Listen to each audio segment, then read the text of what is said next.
काल एका व्यक्तीकडून चुकून मला 6,300 रुपये आले आणि मी बदल्यात त्याला 9,000 रुपये पाठवले आणि त्याच्यानंतर त्या व्यक्तीने मला ब्लॉक केलं.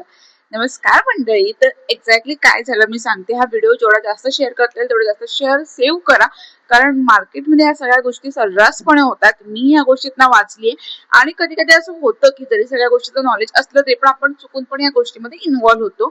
सो झालंय असं की काल मी संध्याकाळी घरी गेली होती चहा प्यायला आणि त्या टायमिंग मध्ये मला मेसेज आला इन्स्टावरती की क्लासेस बद्दल इन्क्वायरी होती. मी डिटेल्स पाठवले, त्यानंतर मला समोर लगेच मेसेज आला की मला रजिस्ट्रेशन करायचं आहे, तुमचे जीपेचे डिटेल्स द्या करून. सो मी पाठवलं, कारण आपण रजिस्ट्रेशन घेतो. सो मला त्याच्यामध्ये असं काही वाटलं नाही. मी डिटेल्स पाठवले आणि माझी माझी चहा पित होती. मला योगासाठी तयारी करायची होती, सो मी त्या गडबडीत होती. मी काही लक्ष दिलं नाही. अचानक मोबाईल सारखा ब्लिंक व्हायला लागला, मेसेजेस वाजायला लागले. म्हटलं असं काय होतं, एवढे का मेसेजेस येतात? म्हणून मी चेक केलं तर तिचं नोटिफिकेशन वरच मी चेक केलं. जीपेची पण नोटिफिकेशन होती. मला वाटलं तिने पेमेंट केलंय म्हणून मला ती मेसेज करते.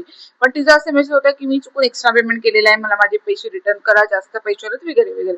सो मी जास्त काही गेलीच नाही इन डिटेल. स्क्रीनशॉट पण होता, मी स्क्रीनशॉट प्रॉपर ओपन नाही केला, नॉर्मल नोटिफिकेशन मधनं बघितलेला. सो मी डिरेक्टली जीपेला गेली. आधी माझं अकाउंट चेक केलं, म्हटलं एक्झॅक्टली काय झालंय बघावं. मला आधी जेन्युअन वाटलेलं, म्हटलं चुकून तिने पूर्ण फी दिली असेल क्लासची, म्हणून मी चेक केलं.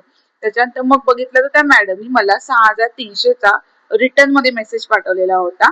जो की मला कळलं की ही काहीतरी गडबड करते, म्हणून पुन्हा इन्स्टाला गेली. सो तिने मला QR कोड वेगळा पाठवलेला की ह्याच्यावरती मला पेमेंट कर करून.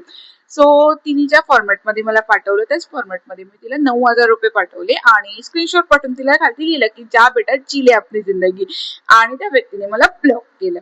सो तात्पर्य एवढंच आहे की असे स्कॅम्स होत आहेत आणि हे असं नाहीये की शिक्षणाचा भाग आहे किंवा नाही. कधी कधी आपण गडबडीमध्ये नाही एवढं लक्ष देत, आपण आपल्याकडनं असा विचार करतो की का गरीबाचे पैसे द्या. काही काही जण रिटर्न सुद्धा करतात.